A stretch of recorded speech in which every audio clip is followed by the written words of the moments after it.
muchas gracias. Un saludo enorme a cada uno de ustedes, un abrazo muy fraterno hasta cada uno de los rincones de los que estamos ahorita conectados, que es una de las grandes ventajas de esta pandemia, ¿no? Que creo que nos mostró que podemos estar unidos a pesar de kilómetros de distancia. Pues muchas gracias, agradecerles a todo el equipo organizador, a quienes hicieron posible esta segundo foro, que la verdad es bastante grato, estos espacios de reflexión, esos espacios de intercambio de ideas y pues para una mejor educación. Como bien comentaban, pues bueno, este momento en el que estamos viviendo, que es 2021, pero pues bueno, sabemos que a nuestro país llegó en el 2020, creo que hemos tenido ya casi un año de experiencia con toda esta situación, ¿no?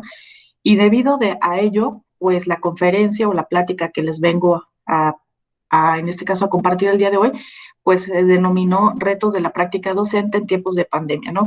Esta información, si bien es como un poquito de reflexión y recabar pues distintas miradas de la práctica docente, también vamos a ver muchas de las características de un artículo de investigación que nos publicaron en el 2020, en abril, cuando empezó todo esto de la pandemia. Ahora sí que trabajamos a marchas forzadas para poder llevarlo a cabo, entonces quizá algunos de los datos que ustedes puedan observar, pues a lo mejor fueron de inicio de la pandemia en México, ¿no? Y sobre todo en Chiapas, que es el caso que les voy a exponer. Al final les comparto, cuando yo ya los pueda ver y en el chat les comparto el link del artículo para que lo puedan revisar, incluso también pues el intercambio de opiniones siempre es bueno, ¿no? Entonces, pues iniciamos. Este es el artículo que les comentaba. El artículo se llama COVID-19, Pobreza y Educación en Chiapas.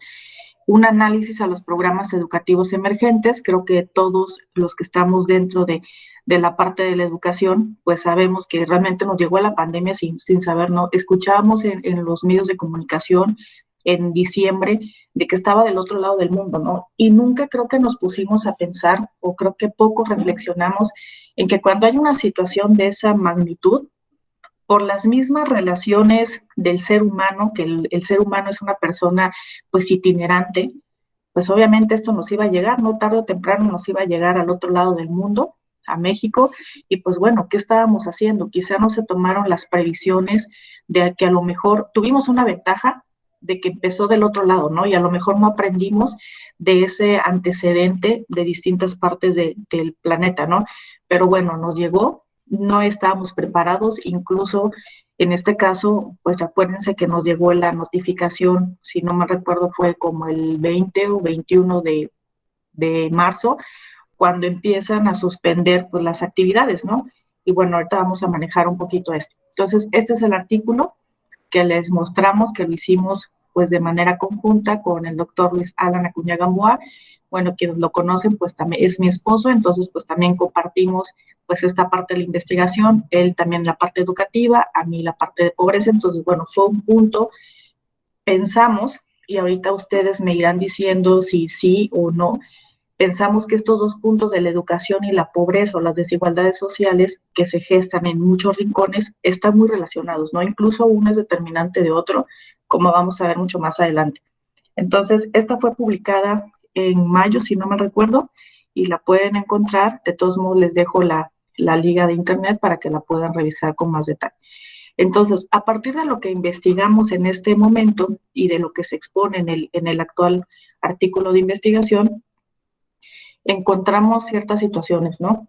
Y como comentábamos hace ratito, la suspensión de clases presenciales ya se ejecutó a pesar de que hubo un aviso con días de antelación, pero realmente se ejecutó el 23 de marzo, ¿no? Entonces ya tenemos prácticamente un año donde hemos aprendido, donde nos hemos equivocado, donde hemos vuelto a equivocarnos, hemos vuelto a aprender nuestras situaciones. Entonces, este cambio significativo de pasar de un aula presencial, donde teníamos el contacto persona a persona, donde se involucraban incluso pues el afecto, porque realmente el afecto también se involucra, ¿no? Con los alumnos el día a día a lo largo de un ciclo escolar, pues hay cierta confianza, claro, dentro de los límites alumno-docente, pues esto llegó a cambiar definitivamente, fue un cambio vertiginoso, fue un cambio radical, no estaba esperado, no teníamos una planeación de ninguna forma, ¿no? Entonces, quizá primer arranque o esa primera parte para culminar el ciclo escolar 2019-2020, pues fue un tanto quizá entorpecido por todos estos cambios, ¿no? Que no esperábamos. Tampoco un diagnóstico certero, y vamos a comentar un poquito más acerca de esto, por qué el diagnóstico es tan importante y por qué se retoma. Porque si nosotros conocemos quienes tuvieron la oportunidad de estar en el primer foro, pues comentamos un poquito de estas situaciones, de los indicadores, de los datos que nos proporciona INEGI, que son maravillosos, que ahorita, bueno, ya tenemos los datos 2020, que están pues calientitos, acaban de salir la semana antepasada, entonces, bueno, nos da como que un panorama muchísimo más amplio a nivel municipal, estatal y nacional, de cómo se comportan distintas características en la población de nuestro país, ¿no? Entonces, ese análisis, pues partimos de ello para tener este diagnóstico, para saber hacia dónde ir en esta otra etapa de este ciclo escolar, que seguramente, bueno, ya está anunciado en muchos de los estados que se va a terminar, pues, completamente en línea, ¿no? ¿Qué trajo consigo esto? Creo que esto, como ustedes lo pueden ver, ya todos somos conocedores, trajo consigo el exponer distintas situaciones que quizá las sabíamos o quizá a lo mejor no estaban tan visibilizadas, porque realmente cuando no estamos adentro de un problema, pues quizá lo escuchamos, pero no le damos la importancia que merece, ¿no? Entonces, en este caso, pues se expuso aún más esa brecha digital en alumnos, pero no solo en alumnos ni en docentes, sino también en padres de familia. Recordemos que ahorita con el confinamiento todos estamos en nuestro hogar y tenemos que buscar la forma de cómo ir sorteando pues esta nueva necesidad, ¿no? De estar detrás de una pantalla, de dominar o de conocer incluso al menos todos los medios tecnológicos, recursos tecnológicos que nos ofrece o que necesitamos tener al día y con una actualización constante para nuestra práctica cotidiana, ¿no? Entonces también se puso en evidencia y fue mucho más notorio estas desigualdades de acceso a las tecnologías de la información y comunicación, ¿no? Y parte de ello, súper importante, que ahorita no podemos desarrollar nuestra vida cotidiana, laboral y estudiantil, pues es sin el acceso a Internet, ¿no? Y el acceso a Internet juega un papel súper importante, que ya hemos tenido distintas pláticas de que, bueno, los paquetes de Internet son bastante costosos, quizá no tenemos una diversidad para elegir cuál es el que más me conviene. No hay una competencia leal, ¿no? Por ejemplo, comentaba con la maestra Orfi de que, bueno, aquí en donde tiene su casa, pues no tenemos opción, ¿no?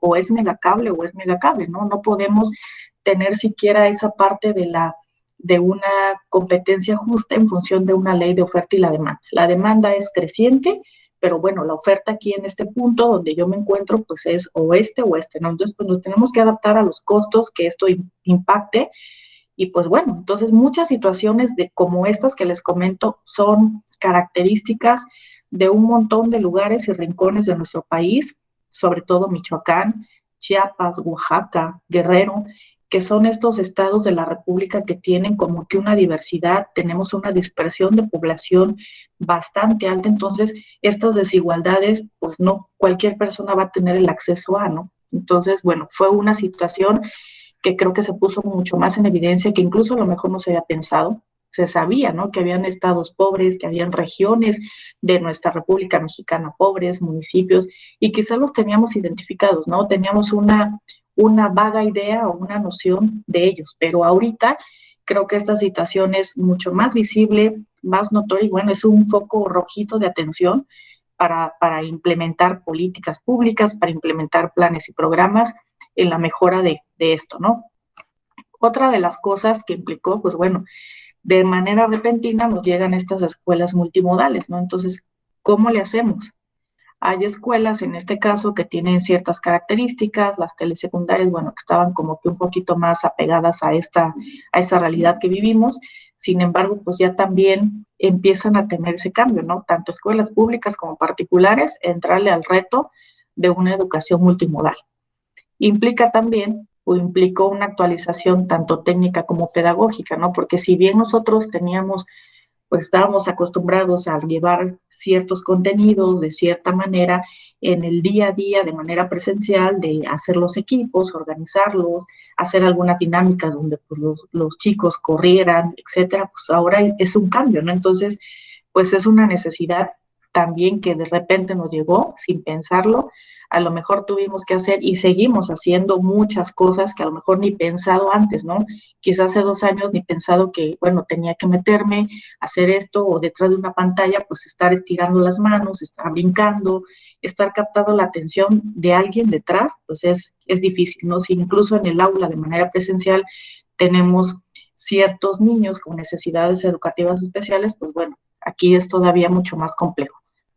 Y también todo esto vino a demostrar que todo el sistema educativo mexicano pues requiere necesidades educativas que tienen que ser atendidas, ¿no? Yo lo veo como que una parte positiva dentro de todo esto de la pandemia, porque cuando hay este tipo de cambios tan drásticos que nadie ve venir, o nos adaptamos, somos resilientes o nos quedamos en el pasado, ¿no? Entonces, yo tengo mucha esperanza de que toda esta situación pues también impacte en todas esas modificaciones que tengan que ver con la forma de educación en muchas de las instancias, pues en materia tanto de gestión como en la ejecución, ¿no? De las distintas actividades. Aquí tenemos un mapa del estado de Chiapas y nosotros lo mostramos con la finalidad de, bueno, identificar nuestro estado está dividido en 15 regiones socioeconómicas. Cada una de estas regiones tiene una característica muy particular, pero hay 3 de ellas que vamos a ver mucho más adelante que tienen aún más las características más acentuadas de esta desigualdad, de esta pobreza, de este rezago educativo y que, bueno, también afectó muchísimo más lo que es la pandemia, ¿no? Si ustedes observan esta imagen, los casos confirmados llegan hasta 70, que fueron los que teníamos registrados al mes de abril. Ahorita, pues bueno, ya es un número exponencial en cada uno de estos municipios. Por eso todavía, cuando se sacó esta información, observamos que hay muchos municipios que incluso tienen un dato muy pequeño, que puede ser entre 4 y 7, o incluso hay municipios que no tienen ni un caso registrado, ¿no? Los lugares donde nosotros tenemos los puntos más grandes, pues son aquellas cabeceras regionales o aquellas cabeceras municipales, ¿no? Como en el caso de Tuxtla Gutiérrez, que concentra mayor cantidad de población, en el caso de los municipios como Tonalá, San Cristóbal, Palenque, que son aquellas cabeceras y las zonas más importantes de nuestro estado, ¿no? Nosotros tenemos en el estado de Chiapas una dispersión muy alta, tenemos un sistema urbano bastante reducido a 4 zonas urbanas de mayores de 2.500 habitantes, los demás se centran en menos de esto, entonces, bueno, eso también hace mucho más complicado toda la situación de llevar la tecnología, de la implementación de los servicios básicos, servicios públicos, que, bueno, por derecho le corresponden a un ciudadano. ¿Qué estrategias se tomaron? Y estas estrategias, bueno, las retomamos como parte del artículo de investigación, pero que ya es conocido por todos, el Aprende en Casa, que fue una estrategia a nivel nacional. En este caso, pues, tal cual como se establece, no es una programación televisiva y radiofónica diaria por nivel y grado académico. Sin embargo, en el estado, al igual que algunos estados de la República, además del Aprende en Casa nacional, se llevó a cabo una estrategia estatal. En el caso del estado se llamó o se llama Mi Escuela en Casa y tiene ciertas características que ahorita vamos a ver. Entonces, ustedes pueden encontrar, si quieren investigar información al respecto, este es el portal del gobierno del estado de Chiapas, en donde está Mi Escuela en Casa, y bueno, y tiene toda la programación, está ligado también a lo que es Aprende en Casa, al programa nacional, y la importancia de estas plataformas estatales que se llevaron a cabo y que fueron objeto de análisis para este artículo y para ver esos retos de la práctica docente, y no solo la práctica docente, ¿no? Sino la práctica educativa, incluyendo padres de familia, docentes, alumnos, bueno, fue la siguiente, ¿no? Sabemos que tenemos una diversidad cultural bastante importante en nuestro país, tenemos una riqueza afortunadamente de lenguas indígenas aún, si no mal recuerdo, según el INALI, el Instituto Nacional de Lenguas Indígenas, tenemos 32 lenguas indígenas. Entonces, debido de esta característica sociocultural, es lo que realizan, ¿no? Entonces, estos estados de la República, ¿con qué finalidad? Con la finalidad, como ustedes pueden observar acá, de tener contenidos en las distintas lenguas indígenas originarias y que actualmente existen en el estado. cuando estábamos buscando información, nos aparecieron un programa estatal, el de Chiapas, el de Hidalgo, si no mal recuerdo, y algunos poquitos estados de la República que tomaron en cuenta, además de la estrategia nacional, esta estrategia, ¿no? Sabemos que la población indígena por sí sola queda excluida de, pues, de todas las características por la ubicación. Desafortunadamente también la población indígena se encuentra en zonas poco accesibles, se encuentra en la zona de montaña. Chiapas es uno de los estados, al igual que Michoacán, que tiene una diversidad de relieve súper importantísima que puede determinar o posibilitar muchas de las acciones en distintos temas, ¿no? En materia educativa, en materia de servicios, en materia de gestión, en materia administrativa, en muchas áreas, ¿no? Entonces, el hecho de que se haya considerado esto, bueno, al menos ya de este grupo excluido, ya se consideró, ¿no? Entonces, empezaron a hacer esta parte. Aquí tenemos como que una palomita, ¿no? O sea, tenemos de que ya cada uno de los estados, en el caso de Chiapas, considera esta parte. Tenemos las principales lenguas, que es el chol, el celtal, el tzotzil. Pero bueno, ahorita vamos a ver qué otra característica tiene. Entonces, bueno, aquí coloqué un pequeño mapa de la diversidad cultural. Este fue un mapa que se elabora en el 2013, que es en colaboración con múltiples instituciones y con el Instituto Nacional de Lenguas Indígenas, en donde pues se muestra esa gran diversidad, no tanto cultural como física que tenemos pues en el cuerno de la abundancia, como también le conocemos a México, ¿no? Aquí tenemos en la parte de aquí abajo, que quizá por la imagen no podemos observar, pues todas las lenguas indígenas que están presentes en nuestro país, ¿no? Y si se dan cuenta, pues en los estados del sur de la República, del surponiente, pues es donde tenemos la mayor diversidad. Entonces, por eso, estos estados de la República toman un programa específico con ciertas adecuaciones, ¿no? Bueno, ya como comentamos, incluyeron a esta parte minoría, que es la población indígena, minoría entre comillas, porque ahorita vamos a checar ciertos datos. ¿Qué sucede entonces? Si ustedes observan esta tabla es a partir de la Secretaría de Educación del Estado de Chiapas, que tiene un registro por cada ciclo escolar. Y, por ejemplo, tenemos los 3 grados, que es la información que nos proporciona la página, o la información en este caso de la Secretaría 2019. Tenemos la cantidad de alumnos que fueron matriculados en preescolar, en primaria y secundaria. Si ustedes observan acá, tenemos el porcentaje en preescolar, tenemos el 60%, en primaria el 65% y en secundaria el 31%, ¿no? A nivel nacional es una constante de que conforme avanzamos los niveles educativos, la población se reduce, ¿no? Sin embargo, en estados como Chiapas, como Oaxaca y Guerrero, pues estos datos aún reducen significativamente, ¿no? Tan es así que los grados promedios de escolaridad en el estado de Chiapas están muy por debajo de la media nacional, donde se tiene pues secundaria trunca, ¿no? Ni siquiera pues culminada toda la etapa secundaria. Pero hay un dato súper importante, que si se dan cuenta, dentro de las escuelas generales hay un número importante de alumnos con características o de esos grupos culturales indígenas, ¿no? Tenemos el 30.64 y en primaria el 31. También tenemos escuelas comunitarias, también es un número importante, 8.73 y 3.32. Entonces, esto nos dice, bueno, qué tanta limitación o qué tanta área de oportunidad podemos tener.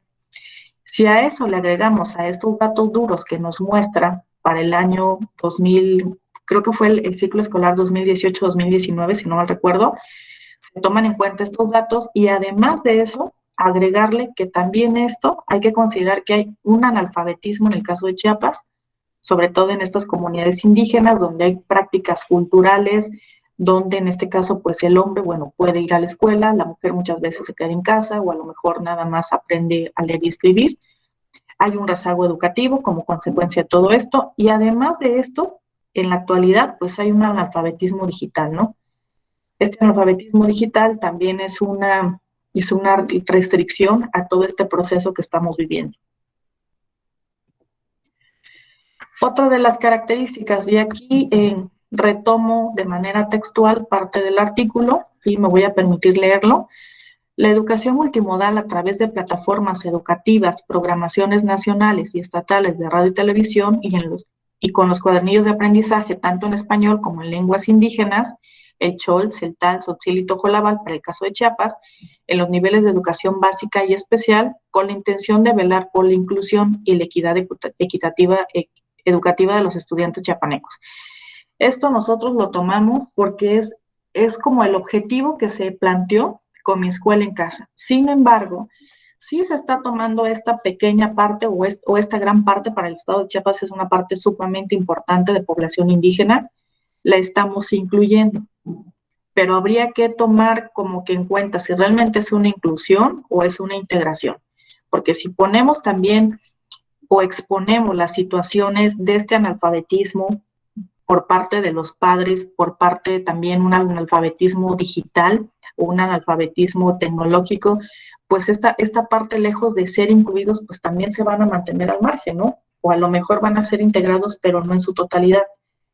Entonces, bueno, estas son de las características que se plantean y de las cuales hay que reflexionar. Sí es cierto que se establecen estos cuadernillos de trabajo, que se hizo un esfuerzo para, en este caso, traducirlos a las 4 lenguas indígenas que tenemos en el estado, las de mayor importancia, pero bueno, ¿qué pasa con las transmisiones vía internet, con las transmisiones radiofónicas, con las transmisiones televisivas? Entonces, hay datos ahorita que vamos a ver que nos van a explicar toda esta situación.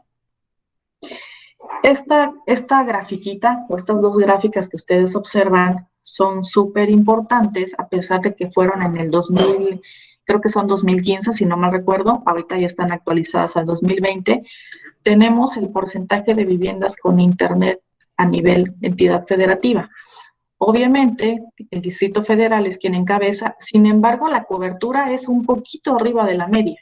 Tenemos con el 58%. Y así vamos bajando, tenemos Nuevo León, que son pues las entidades que se caracterizan por ser más avanzadas, por tener un nivel de desarrollo económico, por tener una industria que ha determinado o ha detonado este desarrollo y bueno, la misma necesidad tecnológica para ampliarse, ¿no? Pero ¿qué pasa con Chiapas? En el caso de Chiapas nos encontramos con 11.1%, es decir, casi una décima parte de la población total de nuestro estado únicamente cuenta con internet.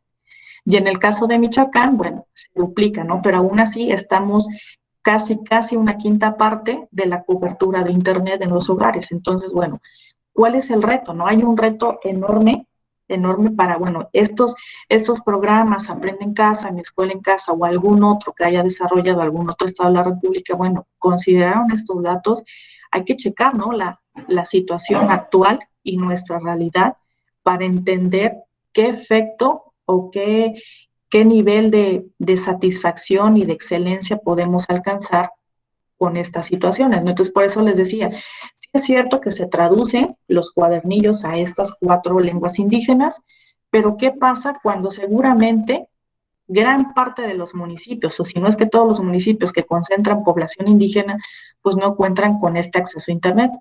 Ahora nos vamos al caso específicamente para el estado de Chiapas. Estos datos fueron obtenidos de un portal de gobierno del estado, por eso nos hace referencia a estos, ¿no? Entonces aquí nosotros tenemos los 20 municipios donde están con una mejor conectividad de Internet. Tuxtla Gutiérrez, siendo la capital estatal, tenemos el 39.1, ¿no? Entonces 39.1 también es un valor bajo con respecto a las necesidades actuales, ¿no? No solo están conectados alumnos, docentes, padres de familia por distintos desarrollos de trabajo. Entonces, imagínense el Internet. Si aún así únicamente tenemos la cobertura del 39, bueno, la saturación a todo el sistema, pues a veces por eso colapsamos, ¿no? Tapachula, que es otro de las ciudades más importantes del estado, San Cristóbal de las Casas, Comitán. Si ustedes observan y si conocen Chiapas, muchas de las ciudades que están aquí, pues son de las principales, ¿no? Incluso muchas de la zona metropolitana de Tuxtla Gutiérrez y otras tantas que tienen una relación o que no son datos al azar, ¿no? En el caso de Pichucalco, Toacán, están muy cercanos a lo que es el centro petrolero en Tabasco. Entonces, bueno, es una necesidad más que obedece a una cuestión de desarrollo, una cuestión de productividad, pero todos los demás municipios, de los 123 municipios que tenemos en el estado, pues ni siquiera figuran Imagínense, aquí el último tenemos Cintalapa con 7.7, entonces, ¿cómo estarán el resto de los municipios, no? Los 100 municipios faltantes, con menos del 7%, entonces, pues bueno, entonces esta situación hace que sea mucho más compleja el llevar esta parte de educación que estamos viviendo a raíz del confinamiento.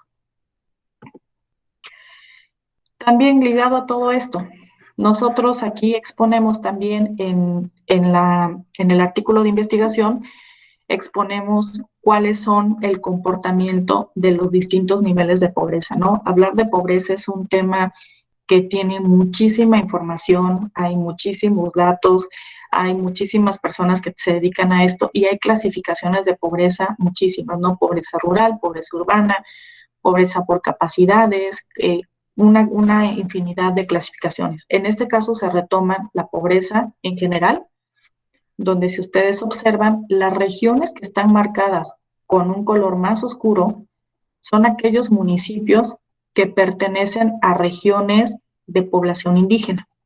Ahorita vamos a ver el nombre de cada una de ellas. Después consideramos con puntos morados la pobreza moderada y la pobreza extrema, ¿no? Entonces, también vemos una relación en esos municipios del estado que tienen un nivel de pobreza. El estado de Chiapas tiene los datos de que más del 60% de la población cuenta con algún nivel de pobreza, ya sea pobreza en general, pobreza moderada o pobreza extrema.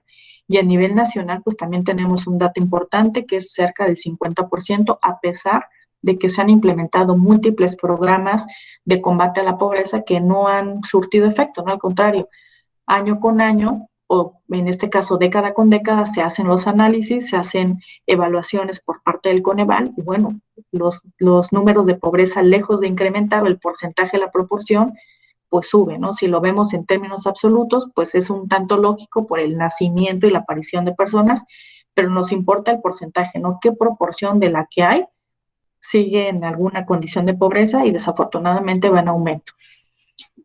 Entonces, esta situación obedece a que son grupos indígenas, están en la parte inaccesible del estado de Chiapas, muchos de estos municipios, donde las características de las escuelas pues, no son las correctas, y aunado a eso, pues tenemos características donde hay analfabetismo, donde los grados de escolaridad son bajos, donde en este caso hay población pues que a lo mejor sabe leer y escribir y nada más. Entonces, bueno, ahí entra esta cuestión. Sí tenemos los cuadernillos, pero bueno, tenemos todo un contexto socioeconómico, además del sociocultural, que nos va a determinar o nos va a posibilitar, pues, avance, ¿no? Aquí entonces dejamos la pobreza como un factor determinante. Pobreza o incluso la economía, si lo queremos ver desde un ámbito mucho más amplio, ¿no? La economía, y de esto sacamos la pobreza, es un factor determinante que ha desafortunadamente tenido implicaciones negativas con cierre de escuelas, con deserción escolar. Entonces, bueno, es un factor sumamente determinante en que se pueda tener este éxito en esta forma en la que estamos llevando, ya sea una forma híbrida o una forma, en este caso, mixta, pero bueno, al fin de cuentas requiere Internet, el Internet requiere un pago del servicio porque es un servicio que todavía no es público, es un servicio que todavía se tiene que costear por cada una de las viviendas. Entonces, bueno, si esto no se tiene, definitivamente, por más que nosotros tengamos la información dada en todas las lenguas indígenas que le corresponden al estado, al país, y que cada uno de los estados haga el esfuerzo, pues realmente se van a quedar nada más concentrados, ¿no? En una página de internet que quizá no va a tener la descarga, quizá no va a tener pues el éxito que se requiere, ¿no? O no va a llegar a los rincones donde realmente se requiere que esta información llegue, como son pues los distintos alumnos de los distintos niveles educativos. En este caso, tenemos también ciertas características como son ligadas a la pobreza, es una determinante de la buena conducción, perdón, ahí por el error, de la buena conducción en tiempos de adversidad, ¿no? Entonces, la pobreza nos va a determinar. En tiempos de adversidad, la pobreza es aún más expuesta, la pobreza es aún más una limitante, entonces, bueno, no se puede conducir de la mejor manera cuando se tienen estas carencias. Y también voy a hacer como un paréntesis el caso leí hace como 2 semanas quizá, que México ya es el país, está en el top 1 de los países con mayor contagio. Entonces, ¿por qué no se ha parado el contagio? Además de una cuestión cultural, es una cuestión también que tiene que ver con la economía, ¿no? Sabemos que hay un comercio informal. Para la informalidad en nuestro país es una actividad importante para la movilidad y para la dinámica económica. Entonces, obviamente, si no se tienen las condiciones, no se tienen las garantías sociales para que una persona pueda estar en casa y desarrollando su actividad, pues tiene que salir, ¿no? Entonces, esta situación dice, bueno, mejor voy a vender o voy a trabajar nuevamente a la calle, a pesar de que me dicen que me tengo que quedar resguardado, pero pues bueno, si no salgo, no como, no le doy de comer a mis hijos, y la educación pues pasa a un segundo plano o a un tercer plano. También la pobreza viene a ser ese impedimento para alcanzar sociedades resilientes. Aunado a esto que comentamos, por eso, a diferencia de los países europeos o de algunos otros países de América Latina, en el caso de México ha sido sumamente difícil combatir esta situación porque es este impedimento, ¿no? No podemos ser resilientes o la sociedad mexicana no puede ser resiliente si no se tienen con esas garantías, ¿no? Tenemos sociedades donde la mayoría de la población tiene que trabajar, donde la mayoría de la población pues fue despedida, a lo mejor hay muchos trabajos como pueden ser meseros, como pueden ser ayudantes, de que bueno, si los comercios empezaron a cerrar, pues obviamente también tuvieron que ser despedidos porque no había un ingreso, no había ese flujo económico que permitiera pues darle las garantías ni para que sobreviviera un comercio, ni para darle la garantía de un ingreso quincenal, semanal o mensual a muchas de las personas, ¿no? Entonces, bueno, fue ese impedimento, sigue siendo ese gran impedimento y por lo tanto no somos resilientes, no podemos afrontar esa adversidad como quisiéramos o como quisiera la Organización Mundial de la Salud, ¿no? Por otro lado, también vulnera los derechos en cuestión de que, bueno, hay carencia de bienes y servicios como el agua potable, que es ahorita importantísimo. Creo que hemos escuchado de que hay que lavarnos las manos durante 20 segundos para evitar contagios, ¿no? Pero ¿qué sucede cuando muchos de los estados de la República y muchas localidades carecen de este servicio tan importante como es el agua? Entonces ahí tenemos como que otra parte que da también para analizar muchísimo la accesibilidad de estos servicios y qué pasa con muchas de las escuelas. Porque recordemos que quizá va a llegar el momento, cuándo no sabemos, creo que nadie sabe a ciencia cierta cuándo será el regreso seguro a las aulas, entonces tenemos que pensar que estas escuelas tienen que tener las condiciones necesarias para poder involucrarnos y tener ese retorno seguro, ¿no? Si tenemos escuelas donde pues tenemos carencia de agua, entonces bueno, se va a volver lo ganado, lo poco, mucho ganado a lo largo de este casi año de confinamiento, pues se puede perder incluso en un solo día, ¿no? Entonces, bueno, estas son algunas de las características que están ligadas a la pobreza y que, bueno, vienen siendo también un reto de esta práctica, y no solo de la práctica docente, ¿no? Sino de todo el sistema educativo. Aquí tenemos una imagen. Podemos tener, y creo que en todas las aulas, podemos tener estas dos partes, ¿no? Podemos tener alumnos que sí tienen el apoyo de los padres de familia, que son padres de familia que tienen niveles de escolaridad, pues que les permite apoyarlos en la cuestión tecnológica, en la cuestión también de la información, pero también tenemos esta otra realidad, ¿no? Y creo que es una realidad que es muy constante en muchos de los estados de la República, donde de manera presencial, bueno, pues estas son las instalaciones, ¿no? Entonces, no podría pensarse que este tipo de instalaciones o este tipo de edificaciones pudieran tener internet, ¿no? Si no se tienen ni las medidas necesarias básicas para tener pues una escuela de calidad en términos de infraestructura, en términos de equipamiento, entonces, bueno, ahí está la contraparte, ¿no? Entonces, es un punto también importante para reflexionar de que no toda nuestra población en México y sobre todo los estados de la República, donde compartimos características como el caso de Michoacán, como el caso de Chiapas, Oaxaca y Guerrero, pues no tenemos ni el 80% de población con estas características como la imagen derecha, ¿no? Sino al contrario, tenemos, este es el contexto, esta es nuestra realidad, son distintas realidades.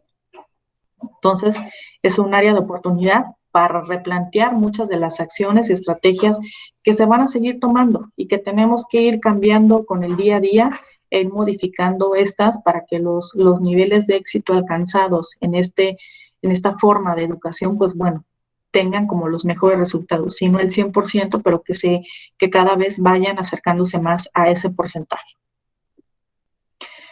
Por parte del docente, ¿cuáles son esas características del docente? Pues también el docente llega y se enfrenta con situaciones como las que están aquí y seguramente hay muchas más, pero bueno, estas algunas son de las más generales.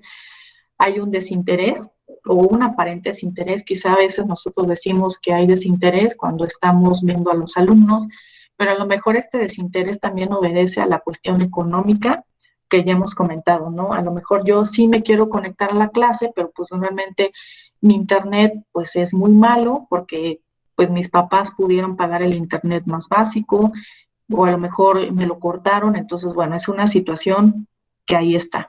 La fatiga, sin duda, esta forma de trabajo, de teletrabajo, pues ha incluido una fatiga aún más, tanto de los alumnos como del docente y del trabajador en general, ¿no? Carencias, estas carencias tecnológicas, las carencias a los servicios, las carencias a un dispositivo electrónico, como puede ser una computadora, incluso un teléfono inteligente, una tablet, etcétera, ¿no? El hacinamiento, ¿qué es lo que sucede? Nunca nos esperamos, como veíamos al inicio, de que de la noche a la mañana todos los integrantes de una familia estuvieran guardados en casa y cada uno, bueno, hasta adecuar los espacios, ¿no? Entonces, aquí, por ejemplo, en la casa de ustedes tenemos el estudio, que es en donde estoy actualmente, pero pues mi esposo también se dedica a la educación, entonces tuvimos que adaptar, es como ya escritorio público este estudio, ¿no? Otra mesa por allá, tuvimos que hacer también, adecuar una habitación allá arriba, porque obviamente él tiene clases, yo también tengo clases a la misma hora, entonces, bueno, ese hacinamiento, donde seguramente en muchos hogares está el comedor, un hijo tomando clase, a lo mejor en la otra silla el otro hijo de otro nivel y seguramente a lo mejor un papá u otra mamá en el mismo comedor. Entonces, pues realmente se convierte, es un hacinamiento, ¿no? Aunque en términos estrictos de la definición de hacinamiento, pues no aplica, ¿no? Pero para estos términos de que si alguien activa el micrófono, pues escucho la clase del hermano o escucho la conferencia o la reunión de mamá o papá o del otro hermano, pues realmente sí hay un hacinamiento en estas cuestiones que tienen que ver con la parte virtual, ¿no? Los problemas socioemocionales que cada uno de los alumnos trae, bueno, ahorita se hacen todavía mucho más notorios, ¿no?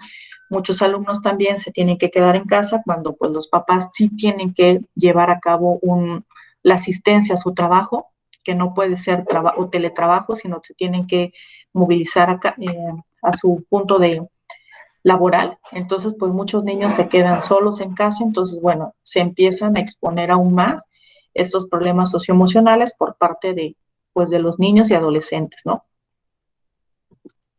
Y bueno, creo que este es el común denominador ahorita, todos detrás de una pantalla, no importa el dispositivo, pero bueno, pasamos muchas horas detrás de, ¿no? Y bueno, ya que hay una como que al fin de cuentas muestra nuestra realidad, no estamos en casa. Quería buscar una imagen donde creo que hemos visto que ahorita el espacio donde trabajamos, se ha convertido oficina, se ha convertido incluso nuestro comedor, se ha convertido, no sé, tenemos todo alrededor por estas mismas situaciones, ¿no? ¿Qué pasa entonces también con la parte docente? Entonces tenemos aquí un escenario muy particular. El docente se enfrenta al escenario particular que es el de él, pero recordemos que trabajamos con alumnos, pueden ser 15, 20, 40, los que tengamos inscritos, ¿no? Matriculados en nuestro grado o en nuestra materia. Entonces tenemos nuestro propio escenario, el escenario particular, pero además de todo esto tenemos que convivir y tenemos que aprender de que van a haber múltiples escenarios. Quizá pueden haber 30, si tenemos 30 alumnos, cada uno de esos alumnos va a tener ciertas características, ¿no? Desde el escenario, como vemos acá, desde que a lo mejor algún alumno tenga que compartir la mesa con el hermano o que a lo mejor puede pasar de que tomen el dispositivo 2 horas de clase y a lo mejor 2 horas después le toca al hermano, pero yo tengo una reunión, entonces le toca a mamá. Entonces, bueno, son esos múltiples escenarios con los que tenemos que convivir actualmente, ¿no? Entonces, es un reto bastante importante que quizá lo podríamos ver como desinterés por parte de alumnos, quizá lo podríamos ver como una falta de acompañamiento de los padres de familia, pero realmente son esos múltiples escenarios, esas múltiples realidades y esas múltiples necesidades que hay en cada uno de los hogares. Aquí tenemos una tabla que también se presenta en el artículo. Y bueno, aquí tenemos como las características tanto del programa Aprende en Casa como Mi Escuela en Casa. ¿Cuáles son los bienes y servicios que se requieren para cada una de estas? En el caso del programa nacional, pues nos dice que tiene que ser equipos tecnológicos con conectividad a Internet, ¿no? Como puede ser una computadora, una tablet, un teléfono inteligente. Necesitamos acceso a Internet o, en este caso, con la programación, televisor, pero bueno, el televisor requiere energía eléctrica. Si regresamos a las características dadas estos requerimientos, regresamos a las características del estado de Chiapas, pues bueno, quizá energía eléctrica no se tenga la cobertura al 100. Quizá un televisor, pues a lo mejor puedo tener un televisor, pero pues la luz falla. El Internet, pues que a lo mejor sí tengo el teléfono, porque se tiene contemplado de que una de cada 3 personas, de acuerdo a datos internacionales, sí tienen un teléfono, sí, pero a lo mejor no la recarga que se puede realizar de 200 o 100 pesos, pues no es la misma contratar un paquete de Internet mensual, ¿no? Entonces, son estas características que, a pesar de que pareciera ser muy sencillo, los requerimientos que se establecen tanto en el programa nacional como en el estatal, dicen, bueno, es que todos lo tienen que cubrir. No. Acuérdense que tenemos características sociales y económicas muy, muy propias de cada uno de los estados y además de los estados, de cada uno de los municipios que integran pues la delimitación estatal. Entonces, en el caso de Mi Escuela en Casa es lo mismo, un radio, energía eléctrica, televisora o acceso a Internet. Por eso comentaba hace rato, ¿no? Sí es cierto que se hizo el esfuerzo de traducir los contenidos a las 4 lenguas indígenas más importantes del estado, pero se olvidaron de este análisis, o este es el análisis de información con el que esa es la batalla diaria, ¿no? ¿Cuánta población puede tener el pago de energía eléctrica? ¿Cuánta población realmente tiene la energía eléctrica en su localidad?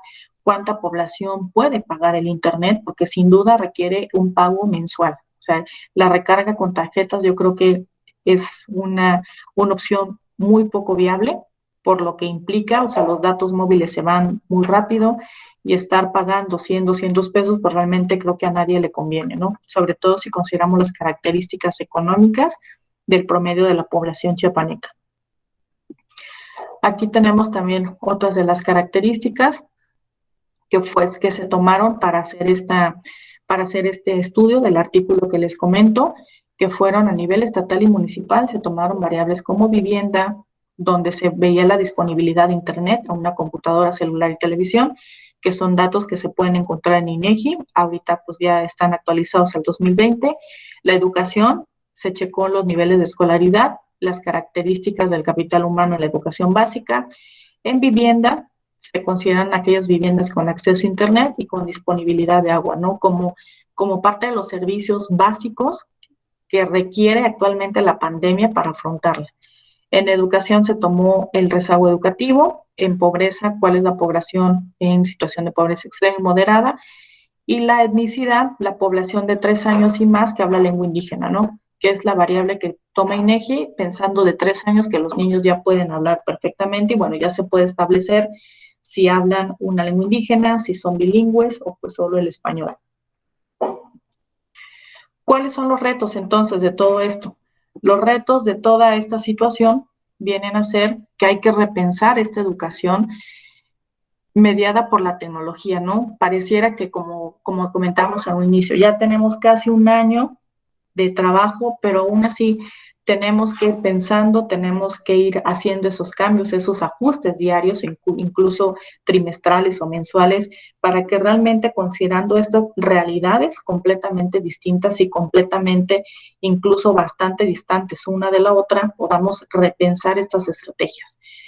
Una incursión al aula post-pandemia, sin duda hay que pensar de manera muy detenidamente cómo va a ser esa incursión, ese retorno seguro a las escuelas. Sabemos que hay mucho hacinamiento en las escuelas, quizá incluso la normatividad de Sedesol, quien determina cuál es el número de metros cuadrados para cada una de las aulas en los distintos niveles, pues también va a requerir una modificación, ¿no?, a toda la reglamentación para construcción, porque obviamente ya no vamos a poder tener, necesitamos guardar cierta distancia entre cada una de las bancas. Entonces, bueno, ahí también hay una situación que no solo es de la parte de la educación, sino de la parte de la gestión, de la parte de la planeación y pues infraestructura y equipamiento en las escuelas. Una incidencia en el diseño de las políticas públicas y, bueno, multifinalitarias. ¿Por qué multifinalitarias? Porque no son únicamente educativas, sino son educativas, sociales, culturales, de servicios, son de todo tipo, ¿no? Entonces, tenemos ya este año donde ya podemos hacer un análisis detallado y pensar y plantear con ese detenimiento y con esa sensibilidad qué es lo que pudiera funcionar. Una actualización continua por parte de nosotros docentes. Sin duda, la tecnología avanza a pasos acelerados, entonces, pues también ahorita, quizá antes si nos manteníamos como que al margen de la actualización, porque mi práctica a lo mejor era presencial, bueno, ahorita no, de la noche a la mañana tuvimos que tomar muchos cursos de actualización para el uso de alguna plataforma, para el uso de algún programa o de alguna situación que tenga que ver con la tecnología. El conocimiento del contexto inmediato y superior, esto es súper importante, como decíamos, tenemos múltiples realidades. Además de mi realidad o mi escenario como docente, tenemos todas las múltiples realidades de los distintos alumnos que tenemos en un aula. En un aula virtual, en un aula, en este caso presencial, cada uno de ellos tiene ciertas características, entonces pues es buscar ese punto medio de convergencia entre, bueno, ver toda esa gama de opciones que cada uno de los alumnos tiene en situaciones socioemocionales, situaciones económicas, culturales, sociales, y bueno, y también ver la mía, ¿no? Cómo llegamos a ese punto medio para tener el mayor grado de éxito con estas características. Y bueno, aquí vemos, esta es una imagen que al menos me gustó mucho porque pues es la realidad, ¿no? Habrá niños quienes se puedan conectar con un teléfono y que a lo mejor la carga pues no es la misma, y que a lo mejor se tiene que introducir la tarjeta o de 100 o 200 pesos, y habrán unos que con laptop, pero la tienen que prestar. Bueno, son las múltiples diversidades con los dispositivos. Y bueno, este es el gran reto, ¿no? ¿Cómo llevamos ahorita el aula detrás de una pantalla? Creo que ahorita ya tenemos esa experiencia para ir planteándola, ¿no?, de manera colectiva para buscar las mejores características y las mejores acciones de ejecución para ese éxito, ¿no?, que hemos estado mencionando. Y esto sin duda nos lleva a esa educación híbrida o esa educación, le vamos a llamar híbrida porque cada uno de los entornos o de las escuelas busca cuál es la mezcla perfecta para sus estudiantes, ¿no? A lo mejor lo que pudiera funcionar aquí en el estado de Chiapas, quizá no le funcione al centro del país, ¿no? Por ser la ciudad más importante de nuestro país, la Ciudad de México, donde tiene una cobertura, donde tiene pues más facilidades, donde los padres de familia quizá tienen más opciones también laborales, más opciones económicas. Entonces, bueno, la educación híbrida que le convenga más a cada uno de los estados y a cada uno de los municipios, porque no podemos tampoco generalizar. En este caso, entonces, como veíamos, tanto el COVID-19 como la pobreza y la educación son tres problemáticas que están completamente ligadas a ellas. Entonces, esto también nos vino a exponer esta carencia de acceso a los servicios de salud, a una seguridad social que ha impactado fuertemente, y por eso esa informalidad y ese retroceso en los casos o en la disminución de casos de COVID. Pues si no tengo seguridad social, pues tengo que salir a trabajar, no tengo las prestaciones. La alimentación también es una de ellas. los servicios básicos y de calidad y, bueno, los espacios en la vivienda para evitar este hacinamiento que comentábamos, ¿no? Entonces, todo esto nos va a limitar esa posibilidad de desarrollo social homogéneo. Entonces, no podemos decir que las regiones que contemplan nuestros estados de la República van a tener un tratamiento homogéneo, porque no es cierto. Las regiones fueron formadas o gestadas por esa similitud de características culturales, características sociales, de productividad, pero al interior no pueden competir una con la otra, ¿no? Entonces también estas realidades de ejecución e implementación de estrategias en materia de educación con COVID-19, pues también tuvieran que ser especializadas en ese intercambio y en ese trabajo colaborativo entre los distintos ayuntamientos que conforman la región para buscar la mejor manera, ¿no? Y bueno, ya para ir terminando, esto es lo que les comentaba. Dentro del estado de Chiapas, las regiones que han sido más afectadas por toda esta situación, en donde convergen pobreza, donde converge rezago educativo, donde converge la falta de internet, son estos, ¿no? La región de los Altos, que es la región Tzotzil-Tzeltal, la región de los Llanos, que como su nombre lo dice, tenemos una zona llanura, pero rodeada de montañas, y otra región, que es la Celtal-Chol, son las zonas donde pues está la mayoría concentrada la población indígena. Y si a eso nosotros le agregamos toda esta información estatal, tenemos que televisión, pues sí, el 76% tiene acceso a televisión de las viviendas en el estado de Chiapas. Celular, el 59%, internet el 12.1%, computadora el 13.9% y radio el 59%, ¿no? Pero si los dispositivos o gran parte de la información sí es televisiva, pero muchos otros contenidos, sobre todo conforme se aumente el nivel educativo, pues va a requerir internet y una computadora, ¿no? Porque hay que hacer presentaciones, a lo mejor un PowerPoint, una hoja de cálculo, o a lo mejor una hoja de Word. Entonces, pues ya no me sirve la televisión, ¿no? Quizá en preescolar sí, pero bueno, entonces estos son los datos con los que se tienen que trabajar, ¿no? Y que se tienen que tomar en cuenta para ver la manera de hacer estas adecuaciones. Entonces, todo esto está relacionado con esta población indígena que presenta carencias sociales. Hay una escasa accesibilidad ligada a esta dispersión de población, esos relieves heterogéneos que hacen que no sea tan fácil llevar un servicio como es el internet o el agua o la electricidad. Y bueno, sabemos que este relieve está ligado también a mayores altitudes, ¿no? ¿Qué oportunidades tenemos? La oportunidad es que pudieron realizarse, y en este caso sí se necesita ese conjunto de colaboración de todos los integrantes de las distintas secretarías, pues es la liberación de datos móviles para fines educativos. Hay estrategias que se están llevando a lo largo de organismos no gubernamentales o de personas físicas para el apoyo a estos alumnos, y creo que hemos visto muchas. Comentamos el foro pasado la Combiteca, ¿no? Que es una combi que lleva internet y que se va colocando en diferentes puntos para que los niños puedan tener acceso a internet. El diseño e implementación de políticas en telecomunicaciones, creo que esto es súper importante, y un plan de compensaciones educativas, ¿no? Entonces, creo que ahora son áreas de oportunidad que inciden en una cuestión administrativa, en una cuestión de planeación, para que puedan llevarse a cabo, bueno, ir logrando poco a poco esos éxitos que se quieren. Y pues muchas gracias por su atención. Esto sería todo de mi parte. Y les paso por el chat, ahorita que deje de compartir pantalla, el link para que puedan ustedes pues ver con mucho más detenimiento este artículo, que fueron algunas partes que les exponía. Muchas gracias.